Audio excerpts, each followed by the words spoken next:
ये कहानी है सुभद्रा की।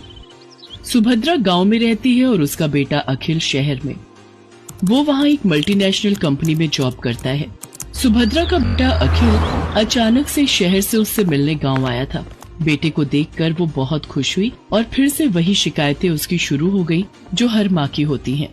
कैसी शक्ल बनाकर रखी है तूने, कितना दुबला हो गया रे तू। अरे खाना पीना ठीक से खाता नहीं है क्या? बहुत काम करवाते हैं क्या ऑफिस वाले? अरे माँ कहाँ दुबला हुआ हूँ, वैसा ही तो हूँ। पता नहीं यार माँ की आँख ऐसी क्यों होती है, उसे अपना बच्चा दुबला ही दिखता है। तुझसे तो बोलना ही बेकार है। सुन, तू हाथ मुंह धो ले, मैं तेरे लिए आलू के पराठे बनाकर लाती हूँ। सुभद्रा रसोई में जाने लगी तो अखिल ने अपनी माँ का हाथ पकड़कर उसे सोफे पर बिठा लिया और कहा, अरे माँ ये सब छोड़, मुझे तुमसे कुछ बहुत जरूरी बात करनी है। ये सुनकर सुभद्रा की आंखों में चमक आ गई और उसने खुश होकर उससे पूछा, क्या बात करनी है बेटा? शादी के बारे में? तू तैयार है? रुक, मैं तुझे कुछ दिखाती हूँ। सुभद्रा ने सोफे के पास रखे टेबल से कुछ लिफाफे निकाले और उससे लड़कियों की तस्वीर निकालकर अखिल को दिखाने लगी। बोल, कौन सी है तुझे पसंद? अखिल ने उन तस्वीरों को बेमन से देखा और माँ से कहा, माँ मुझे इनमें से कोई भी पसंद नहीं है। क्या बोल रहा है तू? सारी इतनी सुंदर हैं, पढ़ी लिखी भी हैं। तब अखिल ने अपनी माँ से जो बात कही उसे सुनकर उनके चेहरे पर चमक आ गई।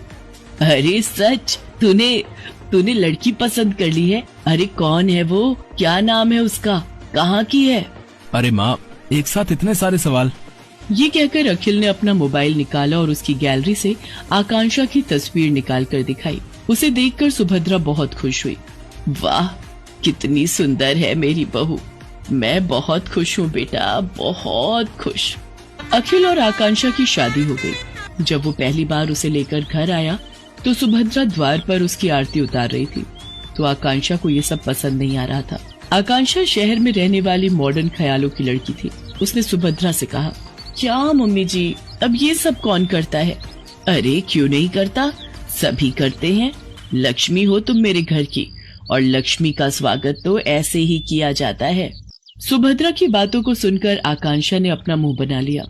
अखिल चाहता था कि आकांक्षा थोड़े दिन माँ के साथ रहे, क्योंकि उसकी कंपनी वाले उसे देश से बाहर भेजने वाले थे। आकांक्षा ने भी कभी गांव देखा नहीं था, इसलिए उसने अखिल की बात टाली भी नहीं। ठीक है बाबा, लेकिन जल्दी आ जाना, मैं यहाँ अकेले बोर हो जाऊंगी। अखिल शहर चला गया। एक दिन की बात है, सुबह का समय था। आकांक्षा अपने कमरे में सोई हुई थी। सुभद्रा घंटी बजाते हुए पूजा कर रही थी। घंटी की आवाज से आकांक्षा डिस्टर्ब हो रही थी।